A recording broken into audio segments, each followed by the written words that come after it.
Right to work is simply the name that's given to this legislation for the ability for an employee to negotiate his or her wages and benefits directly with the employer without being compelled to be a member of a union. Opponents of this measure often accuse those of us who support it as trying to harm or destroy the power and influence of labor unions. I would argue that nothing could be further from the truth. I personally have no problem with an individual who wants to opt to join a labor union, nor do I think other supporters of this legislation have a problem with that either. However, I don't see why government should stand in the way of a worker opting to not join as well and be given the ability to negotiate on their own if they so choose. Recent history even proves that not only is passing the Right to Work bill a hindrance to labor union membership, it is not a hindrance, but it actually can help labor unions grow. For example, both Indiana and Tennessee, Right to Work states, have more union members than they had prior to enacting the legislation. This is because of the economic development and job creation brought about by Right to Work.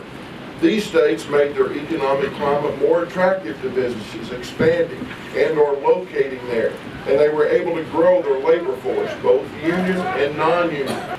Economic development is not only my primary, but my sole motivation in proposing this legislation.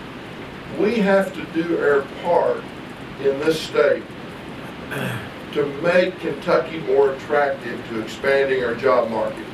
Currently, as industries look to relocate, they see that Kentucky is a closed shop. And you will hear testimony of that. They don't even give us a second look. The states with which we compete for manufacturing jobs are all Right to Work states. 26 states have passed this legislation already, including Tennessee, Indiana, West Virginia, all of our states to the south, and even labor-heavy Michigan has passed Right to Work. I'm proud to represent the Kentucky Chamber of Commerce, the state's largest business association. Our chamber has been on record in favor of Right to Work for at least 30 years. So we feel like this is a golden opportunity to move Kentucky forward. There are a lot of statistics quoted. The speaker has given us several, which are very compelling. I would say that any of you who care to study this issue and care to go and Google the facts, and if you stay away from the liberal think tanks and the conservative think tanks and just look at the objective data, it will show that non-Right to Work states are growing at a slower pace than Right to Work states. Let me just mention from my personal experience, I'm from Owensboro, Kentucky, spent most of my career there, and for 7 or 8 years I was the lead economic development guy, and then I was 8 years at City Hall there. So I calculated recently that I've probably been in face-to-face calls with over 100 prospects from one time to the other. At one time, our community had unemployment at 14.3%. That's Depression-era unemployment. So I would wake up in the morning and go to bed at night thinking about how can I get one more company interested in taking a look at Owensboro. Not at the expense of Bowling Green, of course, but you know. All you all had to do was pick up the phone. We had to go out and work for it. Seriously, it was a passion of mine, and it was my job. And so it was painful when we would be with a prospect, and they would ultimately make their decision, and they would go to South Carolina or Tennessee, and they would state that one of the factors was Right to Work. And what was really sad and tragic about it was that a big bunch of the prospects, I think you mentioned a third, the governor mentioned a third, an LSU study showed that over a third of business decision makers considered Right to Work a significant or major factor in their decision process. So we weren't even seeing a third of the prospects because they didn't even put us on the tour list. For 6 years I lived out of state. I was the president of the Birmingham, Alabama Chamber before some folks here invited me to come back to my home state.